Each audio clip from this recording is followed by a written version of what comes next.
Landireni kulikonse kumene mukutionera madzulo ano. Ndine Brian Banda ndi programu ina sabata ino ya Times Exclusive. Amatipatsira maprogramu pano pa television ndi Rainbow Pens.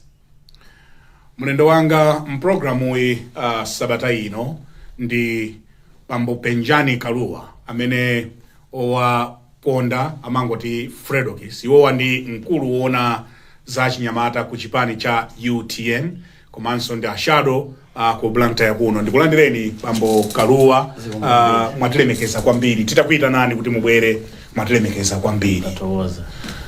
Kodi dzina la Fredokiss linabwera bwanji? Okay, dzina la Fredokiss. So dzina langa leneni ndi mmene mandipanga introduce mangoti Penjani Kaluwa. So dzina langa ndi Fredo Penjani Kaluwa. Oh. So tinaonjezerako Kiss.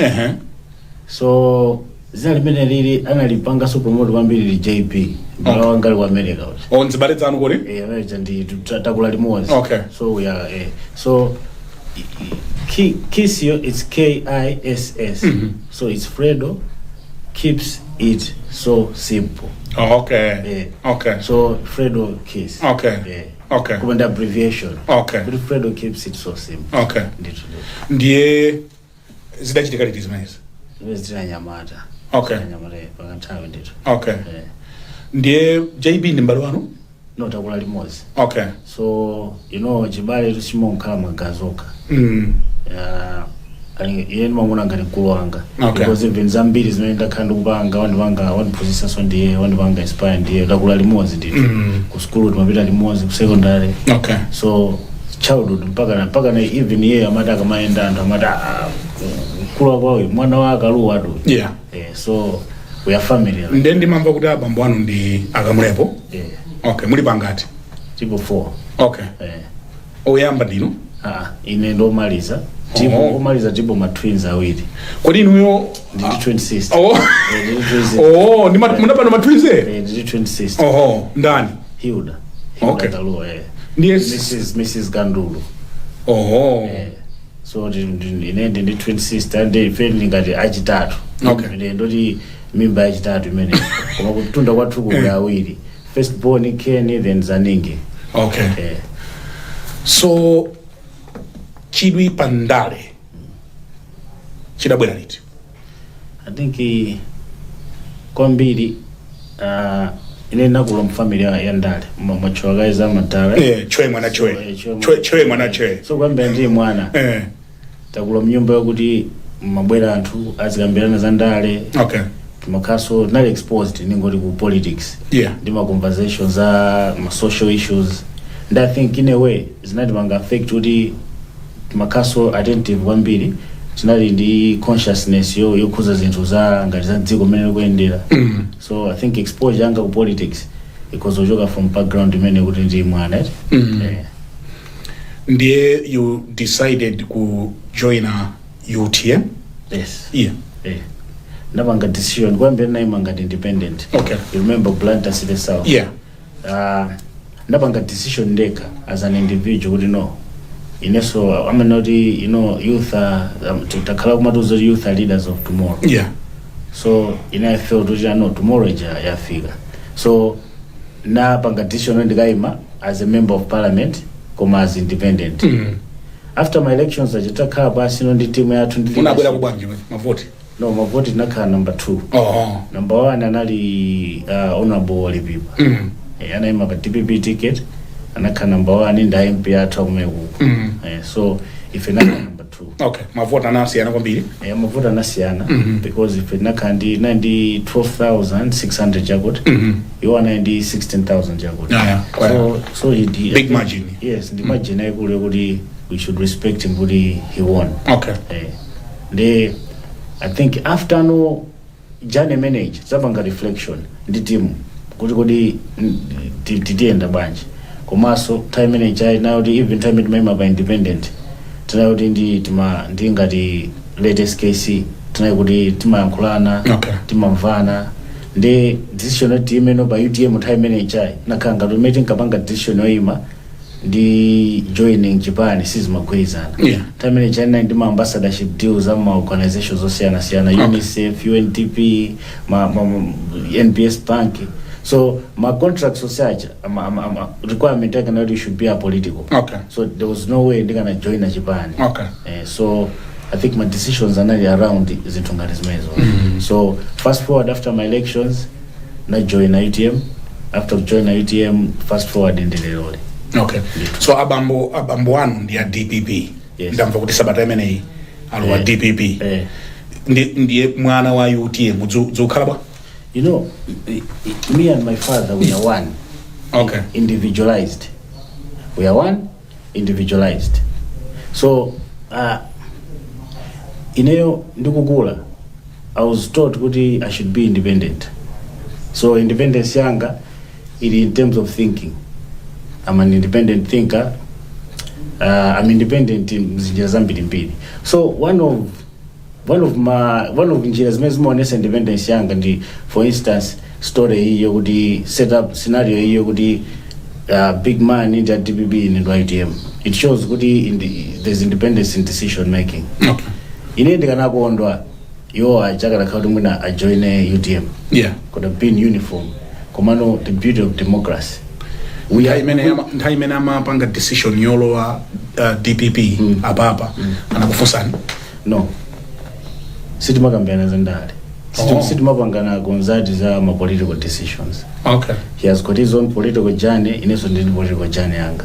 This is where mwina anonde anthu ena amene sali ndi ma parents awo so mwina politics amazasiyana. Ine naima ku constituency kuja. Not a single day did I have chance to read madalaka abwera za tandizo campaign. Campaign at it was youth, women, talk about mobilizing ourselves and doing it. So I've learned from him, I respect him, kuma we differ here. He's DPP, I'm UTM. I'm UTM by principle and my ideologies. He's DPP for his own reasons. He's DPP based on my choices now. Come, if it was up to me, I would say no, big man, Mkhala ITM. But again, democracy and story, our story is a unique story. I think it's different from here to bed and the Bagidi Muluzi. You know, same party. Komaso Muna is being passed on. Story afraid on the it has got nothing to do the father. In so many ways. But the inspiration has got everything to do with the father because exposure is it comes from there. So we are one, individualized. Abambo wanu ndi munthu amene nthawi zambiri amakhala opalamula for lack of a better word. Zinakuchita affect bwanji as you grew up? I think mene timakula umatopeza uli uchoka school nthawi yako ngopeza uli kunyumba ku Japan pali Land Rover. Pali Land Rover 4 ndimakumbukira tili ndi standard 1 or 2 pachili mba primary 1993 I think kunabwera Land Rover 110 nangulowa kunyumba ndi ifanaweza kuti basa anthu anangotengatika pambali analowa nyumba muja chilichonse upside down anatenga Mustang.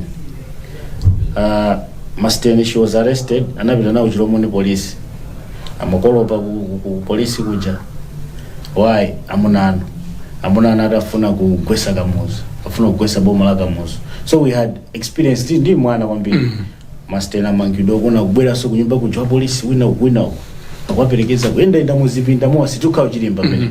So growing up ndi character ngati mene lili ya madala because of politics komanso ndi approach yawo inatipanga expose mu kuzinthu zokuti zina it has made us who we are lero lero. Timaziwa kuti sometimes in politics maboma amatha kuyuza ngati ma instruments ngati police kupanga intimidate anthu komanso sometimes you mark takasoti you are in fear kuti munthu antenga akabwera kodi because amangidwa ndi kambirimbiri. Amangidwa kambirimbiri. We had situations where police amagona kunyumba ntasi kuoneka. You get it? So ineso ndimakumbukira ndinapita ku interview na company yaikulu ndamaliza ku Chanko. I was a graduate. I also had a diploma in insurance time. Ndapita ku interview I was the most qualified candidate per panel, per list ya because now it was my friends. Okay. And then this year because by degree banga by kamlepo. No. Yes. So I don't do that. No. From a candidate, so Samita Ajenga Baba, you have scored highly and most likely to Gudenga way. But unabodi Samavara, and I said yes. That was a degree and a diploma anga. Anamba kuyende samujana anayona anaza kudeza mudu inapprove anaza mpasira Nzake asa nampasira Nzake anaza itengaso ndikuzai cheka then I was next anangona bakamlepo anangomulozera Nzake bakamlepo bachi ndikuona osolozera na bakamlepo bachi I was left. So I missed that job because of the name Kamlepo. Then I know bus kupita nkolokosa because I must stand chitu ichara kananditenga muhandisiya chifukwa cha zina Kamlepo. Then must stand ishi ukaikira nje pa degrees na limene ukana kausuna ki pa degree wana chira kana urenga. I told my mom that I cannot be ashamed of who I am. Yeah. Ineyo ndi Kamlepo. He is my father. I did not apply kuti kwa mulungu kuti uyakale danga it pleased God kuti this one will be my father. So I embrace it. So if this job is not mine because of who I am, my name, so be it. So today we are here. So in short, my examples are many good how you know him being a father has affected us. Also, even now in politics, because of Kamlepo being a politician and when I'm gonna Fredo ndokuti you know wakula mufeo you get it but you know Kamlepo you know him kwambira kale but he has been a famous politician who was even financially challenged entire age. You know it. Yeah, I know it. You get it. I've interviewed him many times. Yes, many times. Yeah, and I've come many times. You actually see even that house remember my sister my twin sister. Okay. She stays in the same house. So you know now I'm trying to say on the MP and the history they think you know being a son to Kamlepo means there are certain privileges and luxuries. So there hasn't been privileges and luxuries. Not in the way many maganizira antu. Okay. Yes, but having a father who is alive is a privilege. It is, yes. It is. Having a father who is alive, it's a privilege. Yes, a father who can sit you down because Indians they don't have a father. So it's not the same the Atupere Muluzi. I think it's different. Okay. It's different. I disagree with my father. I disagree with what he does politically. He disagrees sometimes with what I do. Yeah. Come on, we coexist. I'm just giving an example. Atupere Muluzi. Yes. Ndi yours. In what sense? No, of course, because when they disagree. Yeah. Because I cannot speak for them. Komano, when in the line of good political parties. Yeah. The UDF. Okay. In the same party, they support each other. Kuzobita bansonkano mozi. Inez mezozo tiribe. We are writing a Fredo story in politics. You are writing a Fredo story. Yes, it's a standalone story. It has got its own ups and downs. Convention, my father has no say. Convention ATM. Okay. My father cannot come and address convention ATM. For instance. Yeah. Even constituency one. Yeah. Cannot come. Okay. No capacity. I have to. This is my journey. It's your own struggle. Yes. Yeah. So kulantwe naso. Ama mzua Fredo kumasama zwa Kamlepo kalu aliko from my generation. Kulantwena okuti they know Fredo, they might know Kamlepo, kuma they don't know okuti we are related. You get it? So kulantwena manguzwa Fredo bas. Kulantwena so manguzwa big man bas. Then you surprised all of us when you wanted to run as a presidential candidate. Wow. Yes. UTM. Yes. What happened? I expressed interest to run. That's what happened. Okay. And I was surprised. Good, you were surprised that you were surprised. I was surprised because why because in the morning that how is Sinakwani, you're still a young man. Yes. Yeah. And I think I'm very sure you know. Yeah. If you go in the historical data, positive change scenarios even if you start from Malawi, it was driven by young people. I know Chirwa, Tunduzi Jisiza Senior, Yatuda Jisiza, Aleke Banda, Kanyamachumi, they were all youth. They were all young. Yeah.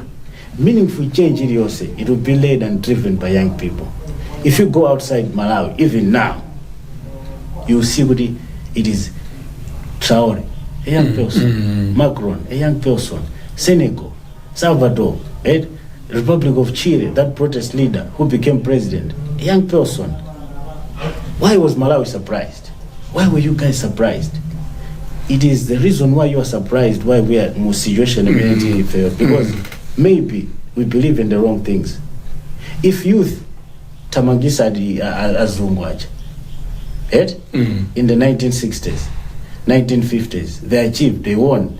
If youth in South Africa, they formed ANC and won. What's wrong with the youth here to Amatopa? It cannot spearhead and run an economic movement that is eminent Manova and succeed. When we are a result of youth efforts. So that was your motivation to run? No, my motivation to run is in the belief in my abilities. It is the belief that I could make a good leader. It is in my belief that the likes of us, history has it, the likes of us can be called. Because leadership is given by God. Yeah, even if you're a Christian, you see the time David became king of Israel. He was young. Yeah. Fairly young. Yeah. When David defeated Goliath, he was young. When Joseph had a dream, interpreted a dream, he was young. So I was surprised today. People were surprised. But sometimes, you might be ready for something that is not ready for you. Or something that is ready for you, you might not be ready for it. Yeah. Yeah. So what changed now? Because a few days to the convention, yes, you have pulled out. Okay. So that's a good one. I think it also comes down to now conversations. Okay. Just because I know I can do something, it doesn't mean I should be the one to do it. Okay. Even now, mentality, there are a lot of people who can be presidents, but not all of them are running. Yeah. Are you going out? They're watching us here. They can make better presidents than all these candidates who are running. Yeah. They're not running. Komaso, if you look at UTM as an entity, they were running. And I think the conversation in a scene, president. So I felt we should correct narrative manager. Komaso, it is also good to show not everyone can lead at the same time. We cannot be leaders, but we should also be able to follow. So sometimes to be a good leader, you have to be an excellent follower. So I believe leadership in UTM it's appropriate. It is timely. Yeah. So I rescinded my decision because I looked at my factors and okay. There we supported leadership. Okay. And we put leadership in place. So UTM is strong. It is gaining momentum. That's where we wanted it. We'll talk about UTM in a moment. Yes. But when you were withdrawing from the race, did you have anyone in mind? As in? To support? Yes. Okay. And did you come in the open? Yes, I endorsed Dr. Kabang. Oh, you endorsed Dr. Kabang? Yes. Good. Kuzuz. Okay. Yes. And why? Because I looked amongst the candidates. Because voting demos, you can't vote for everyone. Yeah. And I considered so many factors. What type of leader do we need now? And I think everyone, unless interest to it, they can be president of UTM. They could have been president of UTM, but we needed to choose one. Yeah. So I chose DK as one amongst Antomena Maimaj. Why DK? Why DK? I believe DK has got resume. You may need to find Vanova. Okay. Ngati dziko ndi chipani chomwe. Okay. Because if a UTM agenda FSC agenda ya chipani per se. Chipani is just a medium, it's a means to an end. Okay. So we're looking at the UTM as a movement as a means to an end. So we need someone who can take us to the end, who can help us at the end. So I think DK stands out in so many ways. DK stands out because he's got that experience. Komaso, the agent needs a zero. Okay. DK fits that profile of a person because, come on, we cannot invite a carpenter to fix a plumbing issue. Mm-hmm. We cannot invite a carpenter to fix a plumbing issue. No. That's quite a loaded statement. Yes, isn't it? yes. We cannot invite a nurse to fix a car. So, using reason, I think so many factors push us to look at DK as the appropriate person to lead UTM. And the country? Yes. And the country as well? Yes. Okay. Yes. So what qualities does he have to lead us as a country? No, I think as a country, they don't apply to UTM. Okay. They apply to the country. Because the country now is in an economic situation and it needs someone who's okay. When we say the DK should okay. Yes, that's okay. Forgive us youth if it's not that okay, Tikano Daisokabambe, Dr. Daisokabambe is the right person, quite fair, as UTM to lead Malawi. Tukumanga na factors, ndani na gale anchet. Kudi nsogole tukufuna ndodani. I think what Malawi needs is someone who should be able to know the problem. What is wrong with Malawi? 1. Okay. What are the solutions? 2. So this leader should be able to know 1, what are the problems? 2, what are the solutions? 3, economic competence what are the limitations of Malawi? Kulipo kumaona ngati kuti tizinena kuti no will make Malawi into ABC when economic competence ya Malawi, my economic limitations are sitting abange consider. Okay. So we need someone who considers it ways. What is wrong? What are the solutions? Also in general, my economic limitations are as a country and done. 4, someone who can be able to go beyond, examine what others have done, situation ngariatui, what others who are in situation ngariatu are doing, what is working and what is not. Moga particles into 4 is easy. When that leader is surrounded by experts, he should be able to intelligently reject or accept advice from experts. So no, tipangais. You remember Bingu? Bingu could argue, no, munoti tipange it's a value and drama devaluation. He would argue with stability. You get it? He would argue with no tobacco is not influenced by Jani method Mubanga propose. So we need a leader who can intelligently reject or accept advice from experts. Come above all, to find a leader or muntu. As a country, as young people, we want someone who understands us. As youth, if you would find so good, as is what Nyamata Zimai, Agazuga Mamao, life yagi makala yotan. So yes, you can be a good economist, but to find so muntu. You were alive, I think Bagiri Muluzi appointed Professor Chigaondo, you remember? Yes. As finance minister. Yeah. And in the 11-point plan. You remember?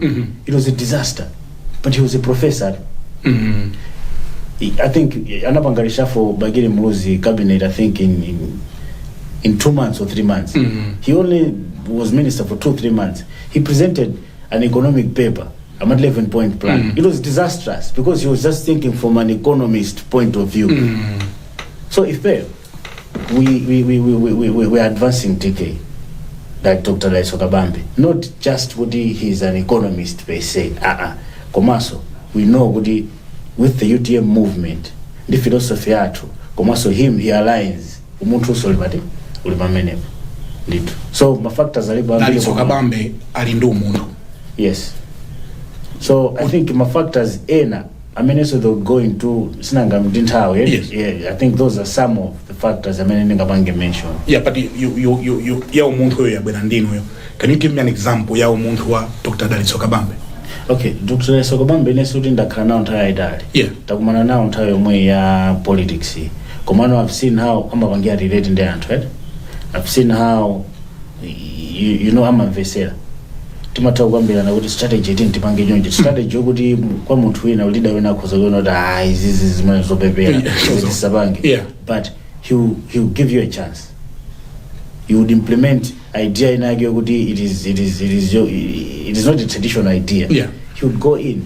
Komaso umuntu goes as far as beyond politics. it goes as far as how you are relating there to it. So you never give it up for him in that context. Ndi mmene tapangira relate. Yeah, that's how I can. Chakwera. Tichite break pang'ono tibweranso ndinu posachedwa. Ngati mwango tipeza kumene mukuonera ndi program ya Times Exclusive ndili ndi Bambo Penjani Kalua, popularly known as Fredokiss. Iwowa ndi mkulu wa Chinyamata ku chipani cha UTM komanso ndi ashado ku Banda ku serious Maria nzina Banda zingoangwa so chiko situation. Okay, imeneyo. Before inali Banda City South. Chaba njanyuani. Ndi no senyuana ngodula ako. Okay. Tichite break pang'ono tibweranso posachedwa apa. Mukuonera program ya Times Exclusive ndi Fredokiss.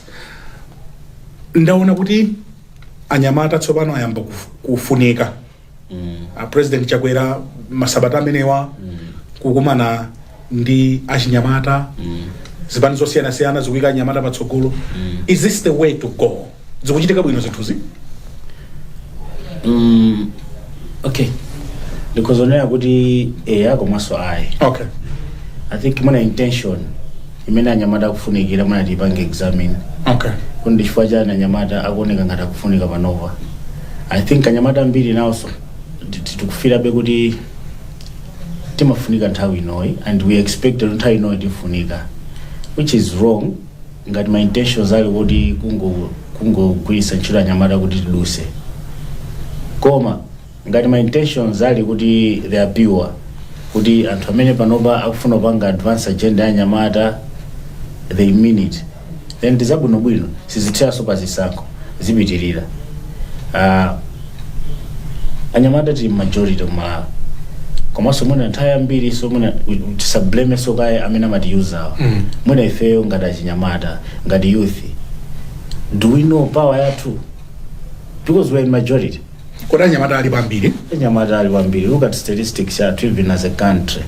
I think even panopa ndi macheza ndi nzanga wenake block ya between 18 to 22 imene ali mbesa. It's a serious number. Koma you see kuti ambiri wani ma first time voters. Okay. Komanso ma repeat voters amene ali mu gap imene, even if we just say 40 below, the majority. Komano, do we know power yathu? Because ignorance sometimes ndimene sikumatika solve ma situations kana wao. I think if you look at problem kwambiri, they have made sure with the youth we are not united. Okay. They have made sure there's a system. Who has made sure? There's a system. There's a system I think it's being passed on. Kale, youth were not sidelined. Even kale, youth would be allowed culturally. Kukhala pasi pa mtengo. Chabuno simuka yankhulo. Omuzi investira zibena and we were learning. Komando panopa fast forward technology opportunities. I don't know my problems, my factors ambiri. Youth, we've been sidelined to the point of decision making. Siri manja mwa youth. My institutions ambiri. Okay. You see kuti just because Mamipanga Fredo current director of youth, it doesn't mean kuti entity it's a youth-centric entity. Okay. Just because Mamungo Sanka mwina wake mozi wanyamada mozi amongst us, wakala chuguru, it doesn't mean kuti now you're embracing young people. So what is embracing young people? Embracing young people is accepting the fact kuti ife we are in majority. Okay. Accepting the fact kuti my decisions akupangidwa on behalf of the majority. Accepting the fact what my needs are youth, which includes women, because they got youth, also other women who are youth. Yeah. You get it? Yeah. So youth is a wide category, Okay. Embracing and accepting the fact what my needs are true. The my needs are digo paramount. So decision makers, if we need economy with the young people, women, we should participate as active participants. Not tokenistic approach mene panobe kuti mangu kwirisira ntchito kuti tioneke ngati achinyamata watu kutani tukumvana nawo. So yes, it is true ndaonadi trend ilipo yokuti yukanga kuti alisafuna khale wachinyamata alisa ukankhira kuti anyamata but intention ndiyo dani, because my problems athu sakupangidwa solve. You know, my problems are totally unemployment. So we were in a situation where if you promise 1 million jobs, it was an attractive political statement. Yeah. 1 million jobs. Panopa, if you look at youth, youth yambi ina give. Because if in Anyamata mene anapeza nchito, akudandaula sokuposa mmene sali muntchito because they've realized kuti ntchito zathu the peanuts. Even majority of youth imene azimaya akugwira ntchito mwa mwenyemu. You see the masala yawo below 100,000. Pamene minimum wage athu could be around 90 to 100. So if you're my youth ine ndimaona ngati kuti what we need is an industrial revolution. Okay. It should be led by young people. Not you were surprised. You were surprised because I don't know why everyone was surprised, because if we don't need anyone to promise us jobs as young people. Okay. We need an enabling environment. Young people should have an idea that can sustain them, implement it, and that idea should work. Okay. Tindatsika nambiri ababa amakondo mabanga za taking orders. You see utatsika na tubanga poster kulisa kazi zintu. Yeah. Ambira jasama bito kwa kula kunje. They were buying online. Okay. They buy online as kulisa kuno locally. But now ose achisanga bange zimeze because forex tilipo. Yeah. Magada anatseka. Mafana mene achamuna kupanga ya njinga ya moto yakabaze mwei. Panoba they got this idea, yes. You find already they cannot implement that idea. Upezi goti salibansi falibeja mafuta. Vudo ndijani forex. So if you look at forex issue, yatipanga affect nyamata more than muna meti magambida. Okay. You get it? Okay. And you see with the politics at national level, it's just about patronizing youth, using these numbers. Akavotele guru. Even good TPP jogging bomber, mbweledo salance. It is young people. It is the youth. Modeka MC Shananina could have I was a mouthpiece of young people. But from then back at the role, is it true good young people have benefited from this administration? You see, good no. Young people have not benefited from this administration. No. Yeah, don't say. No. They have not. Because even if you tibire implanter. Yeah. Tingo na no samemo banga benefit adivezeni ku stadium. Kubwa yantonga. No samemo banga benefit kulonge twezeni kusivu. Kubwa yantonga. Kuzuzu kuja. Those guys bazuzu banoba. All banchinje banoba guys abanga benefit in the administration, the systems administration in Dangati. How many will show up? Then reverse that question. Tina kutrosa ministries to go na we didn't benefit from this administration. Tendika kumane stadium. What role is? This even bansika tingo bansika. Good guys amene akuya ndizinto ndangati. You see it every day. Yeah. So kukonza kwake nkutani. What do you think should be done to the youth of Malawi? Solution ya ifende yokuti youth ya Malawi, we need an industrial revolution. An industrial revolution. That's okay. A solution. Okay. Why industrial revolution? Because we don't need anyone to promise us jobs in an industrial revolution. Because this is a revolution that creates jobs, it creates business opportunities, okay. It creates whoever has a skill. Zamanja, ubeza potutan, ulowe. Commercial potential be actualized. You study economic history, they moved my phases in Gadamenu. I think if we have jumped. And whenever we need an industrial revolution that will make sense. If you see, Kwambiri, we focused on political rights, human rights, ufulu. But leadership Kwambiri, they forgot what ufulu, vote my elections. It's just a means to an end. Okay. What is the end? Modernizing the economy. Okay. So they focused on Gwina Sanko, political power, political rights, human rights, yes. But all these should be seen as a means to an end. End in the journey. Modernizing the economy, reorganizing the society. Could the economy should make sense? Could the antuwamba, youth, digital card, the idea and implement it. So a solution would be, knowing could he even the bands who says more Panopas is busy campaign. Come you see they develop a fighting complex, political. You go to win and watch. How much of they don't know what to do. It is because they are stuck.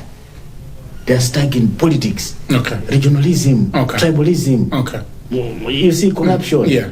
The end they miss it. It's like Komaro is an understandable failure. It's like telling muntu wa agriculture to switch into plumbing. Okay. Could have made we just switch into plumbing.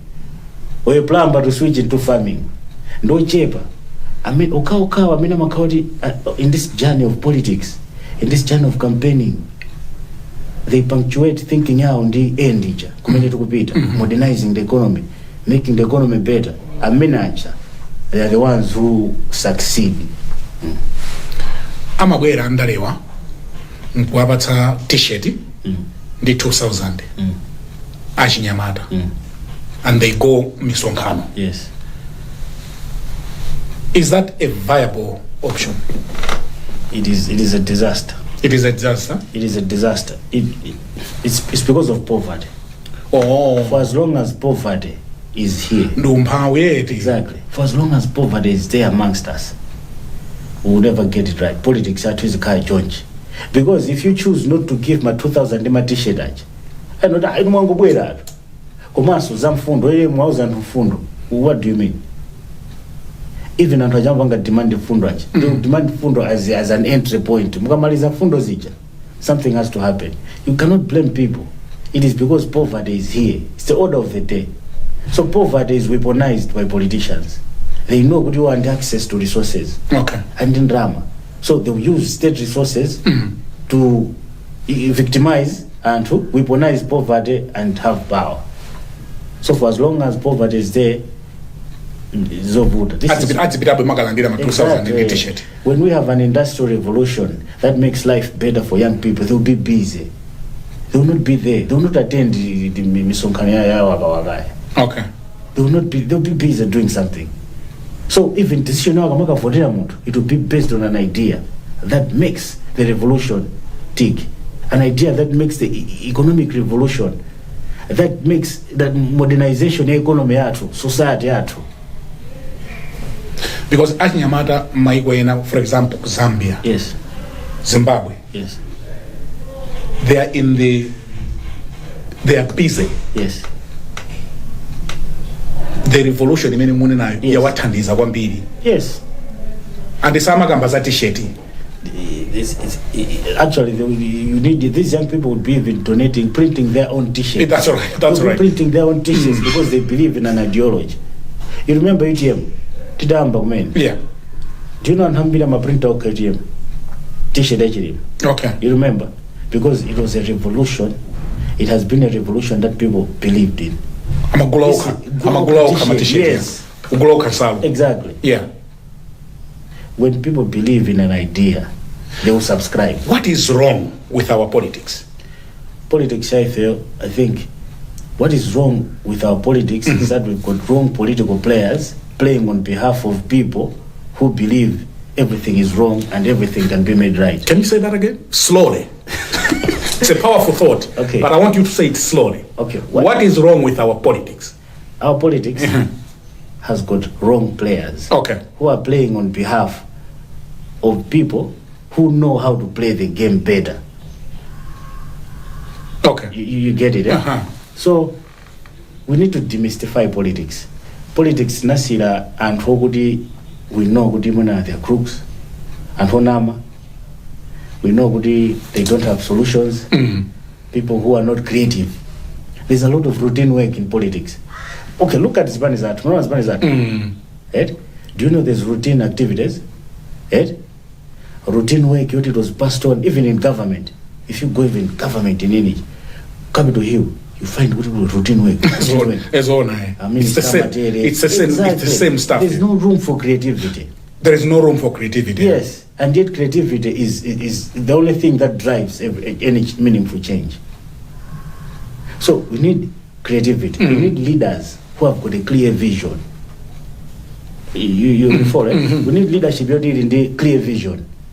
If you are led by authority, they don't know where we are going. How do you fall? People who don't know where we are going. Yes. But they are leaders. Yes. Okay. And you've got because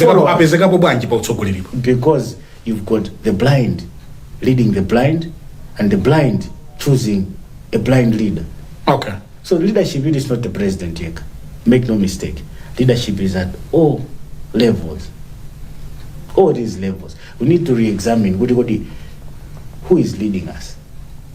We need to re-examine good politics. Politics in the Jan. You know, as a young person, when I said, look, I'm joining politics, my mind, my idea was good. I'm participating in a conversation around making Malawi better. I'm participating in activities that are supposed to make Malawi better. However, others have looked at my joining politics and activism as a distraction on Fredo. Look at the system. Ndikapita bank, if I'm filling a form, right? Mm-hmm. I have to notify them whether I'm politically exposed or not. Mm-hmm. As someone who's in politics, there are certain businesses I cannot do. Mm-hmm. Someone who's in politics, kuli ntchito zina zakisunga kwini. Ndi ntchito zikuvuta kale, my business okuvuta kale. How do you encourage young people, women, youth to participate in politics when they know kuti ma barriers alipo kale outside politics? Akakalo politics will be worse. And you expect them to compete in that road akuba mboma. And then there's poverty background. And how many akuba mboma and access yama resources from government, and they're abusing them. Yeah. They'll buy t-shirts better than someone who's sane. They'll flash money. They'll splash money. You get, where is this money coming from? The majority who are blind do not question. So if we as a generation, as youth, I think we need a rude awakening. We need an awakening, conscientization to the point we should know what do we want. So we need leaders who know the way. Leaders who know the way. We cannot be talking 2063 when 99% of Malawians they don't know what 2063 agenda means. It's a piece of paper, mu laptop, mu desk, yeah, and millions are moving. Millions of money? Millions of money. Okay. Billions. Okay. Billions are moving around the concept. 2063. And then we have got Kuchididi, anapuzira paspantengo. You've got Kuchigwao, anapuzira paspantengo. Mvula ikamagwa maklasi amata because ana sankakale bati. Yeah. 2063 agenda ilipati. Man is circulating around that agenda.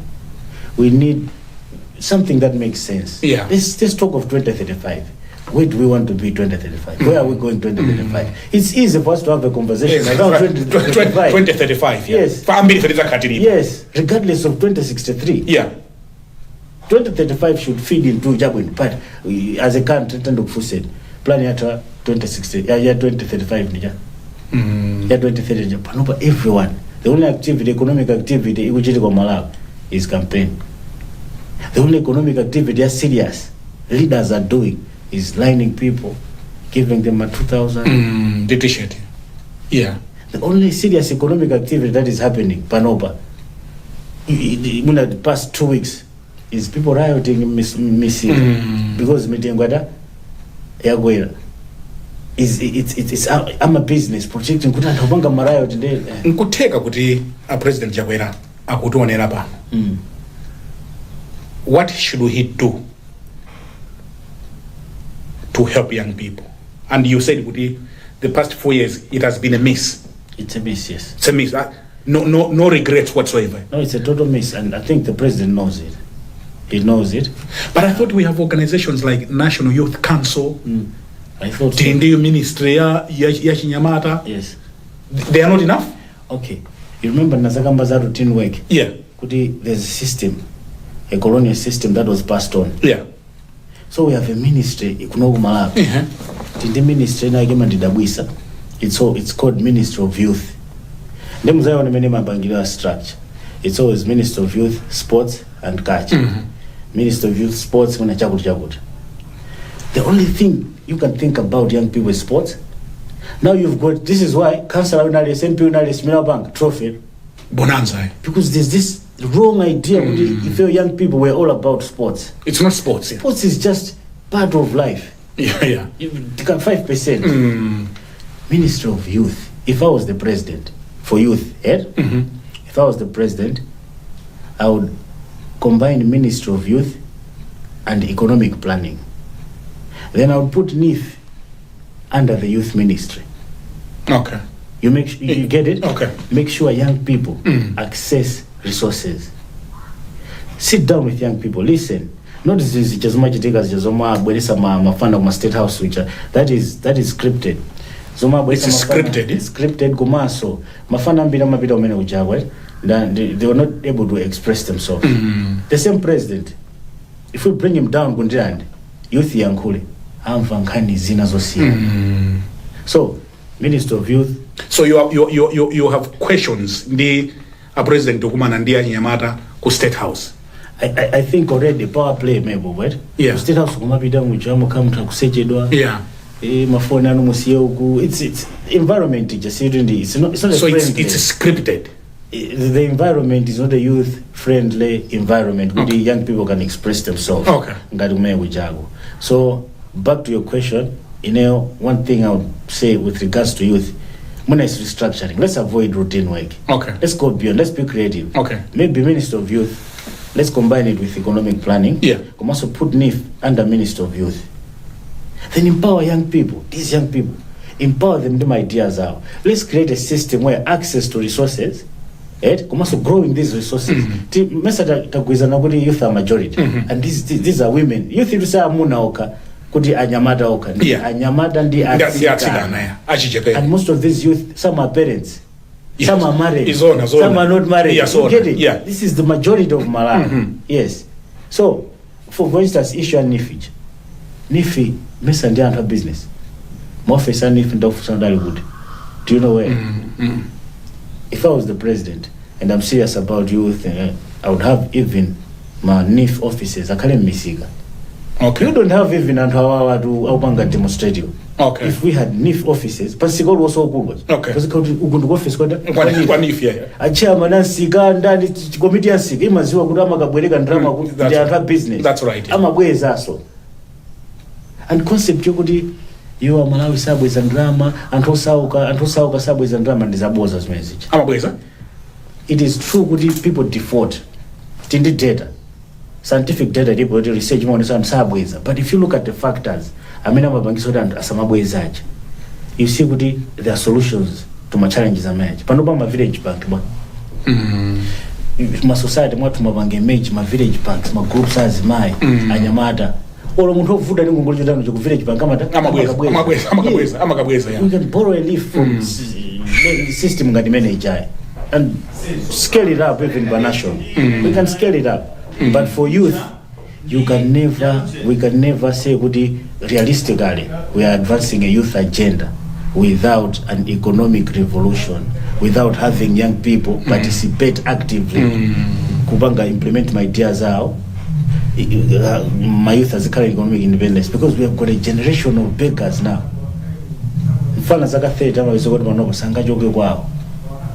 Not good here, but the environment is not enabling good in fun. I did degree. Yeah. I'm a master's alib.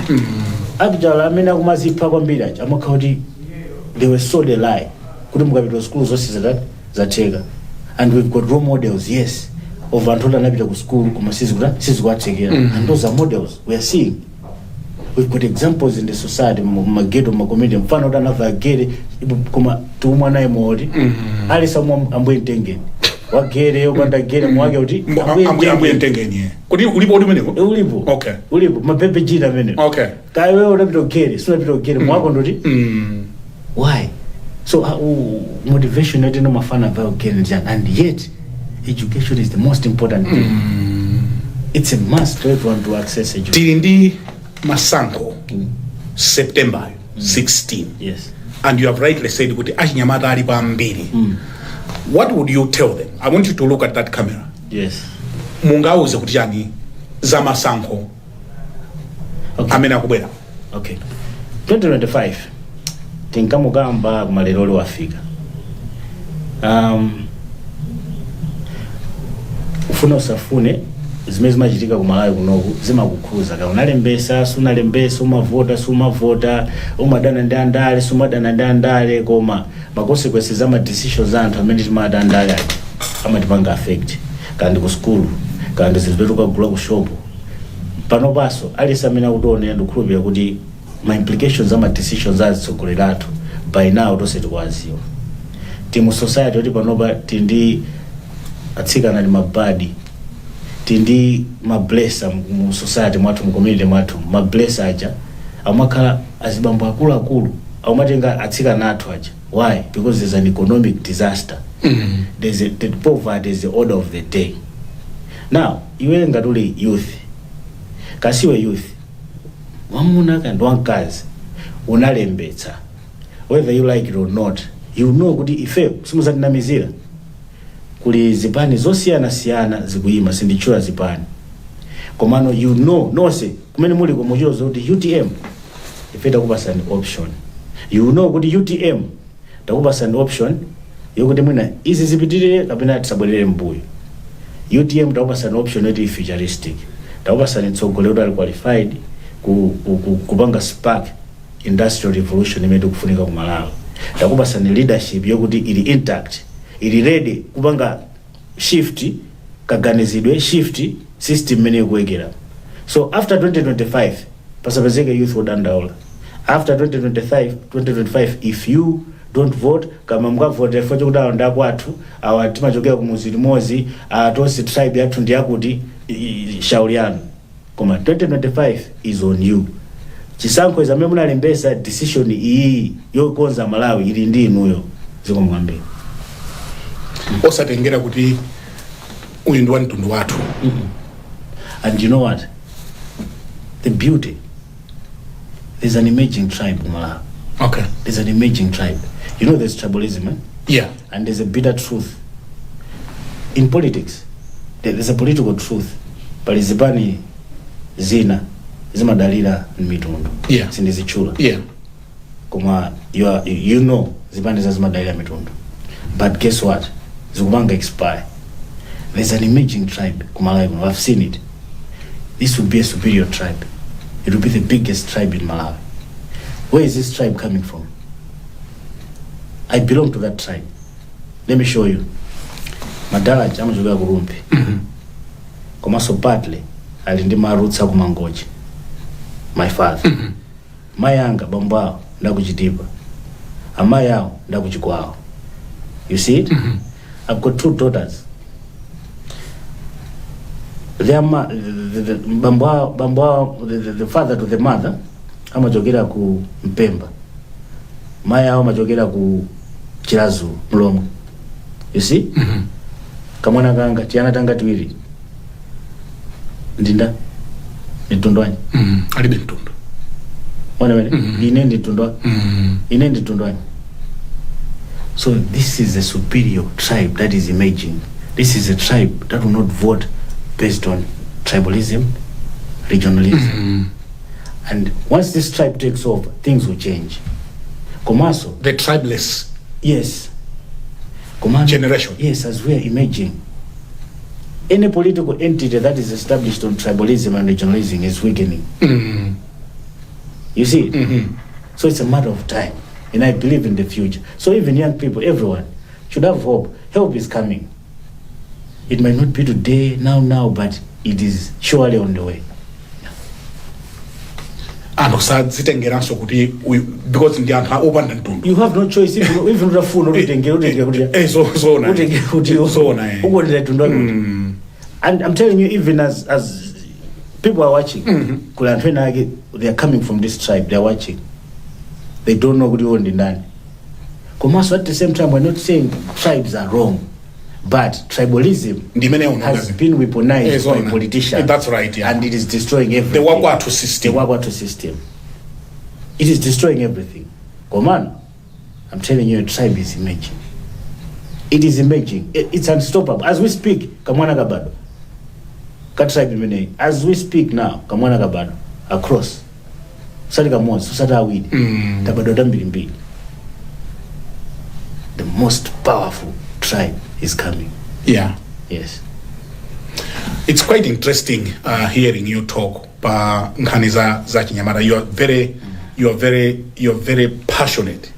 Papa Nkhani Zimenezis. So Ministry of Youth has failed the youth. It's a disaster. National Youth Council ndiye zochitika zake sisi dzwika kuti kudalowera kuti. We don't know what. Koma there are meetings in my hotel. I'm a car busy. Yes, what they're doing is paying for my bills in my hotel. And if you look at dramas, men do some we wouldn't be having, anyamata noda kusowaso fees.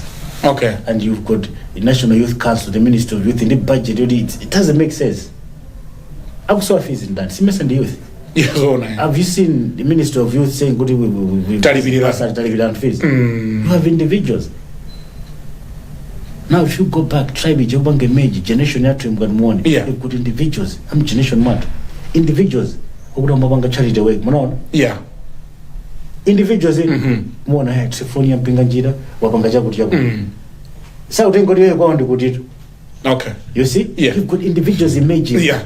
I mean they are tribeless. Yes, tribeless, yeah. Individuals. You find the likes of Bushiri, he's emerging.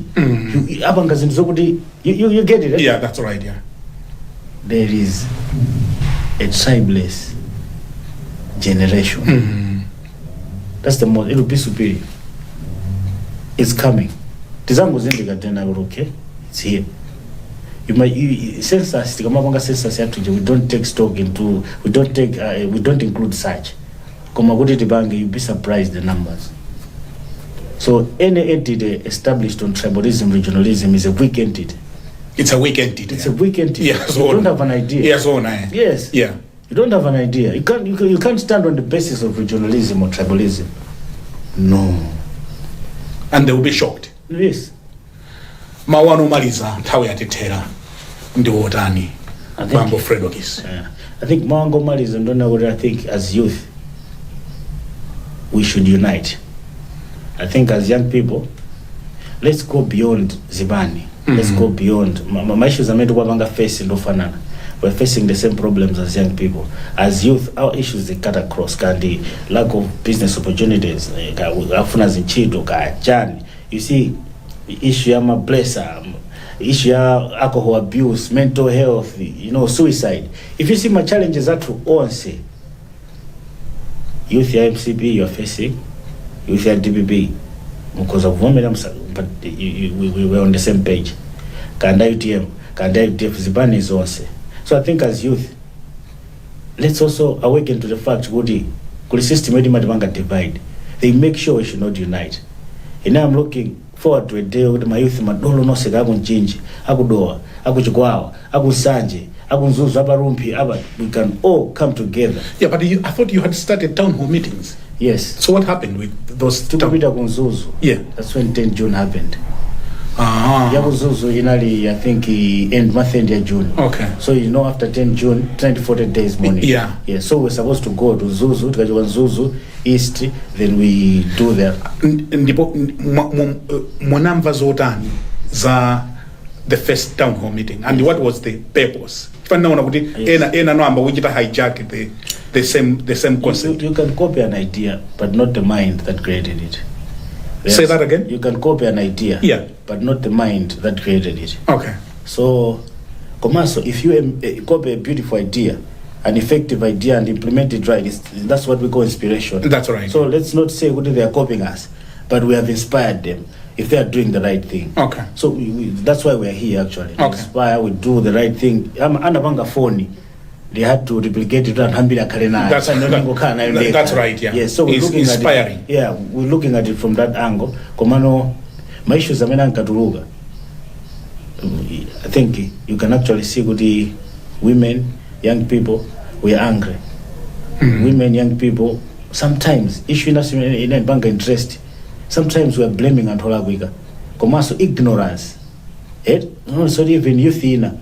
Simazi wakuti zintu zimaenda bwanji simazi kuti kucancel kuja chitukuko chimaenda bwanji That's right. Olo CDF imaenda bwanji ntchito ya MP ndijani ntchito ya councilor ndijani. So timango yankhulaso social media, Facebook. How many people are on social media? On Facebook, for instance, you find good even you go to Makra, go a report. We are about 1 million or slightly more, slightly less, and yet we are 12 million or 18 million Malawians. You get it? So you see, good even a minute vocal 1 billion. SARS, you have system imaenda bwanji.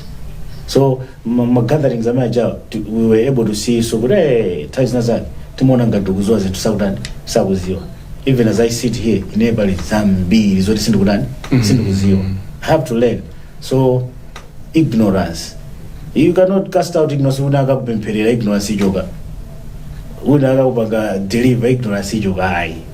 there are certain things we need to work on ourselves as a generation, as youth. We should expose ourselves to content content is making us wise. Yeah. TikTok in China. You open TikTok in China, it's full of manufacturing this, idea, concept. Kunode basi. Madance. You see. Ndikuyamikeni kwambiri. We wish we had more time. Tipita nani soni. Okay, no, but mina ndakudulanda but china chake chimene mafuna munene. I know, I think youth have voted. Yeah. Komaso, let's be optimistic. Malawi ndo ifelo. Let's be optimistic. Komaso, let's not shy. As young people we can be ambitious. I think issue in expressed interest in presidential yeah. People caught feelings and for the issue got managed. However, it is not wrong for young people, young ones to express interest, and aspire for be leadership. Ambitious. Yeah. We have to be ambitious. We have to be ambitious. It's a must. Yeah. Yes. Ndikuyamikeni kwambiri bambo Penjani Kaluwa ambira okondana mangoti Fredokiss. Mwatilemekeza kwambiri takuitana ndi ife ndatokoza kwambiri pamene panso ndiye pamapeto program yathu madzulo ano ya Times Exclusive. Programu iyi nani ndi bambo Fredokiss amene ndi mkulu wa chinyamata ku chipani cha UTM. Ndine Brian Banda malomwa ife tonse kuno ku Times headquarters ku Blantyre kukuyamikani pokhala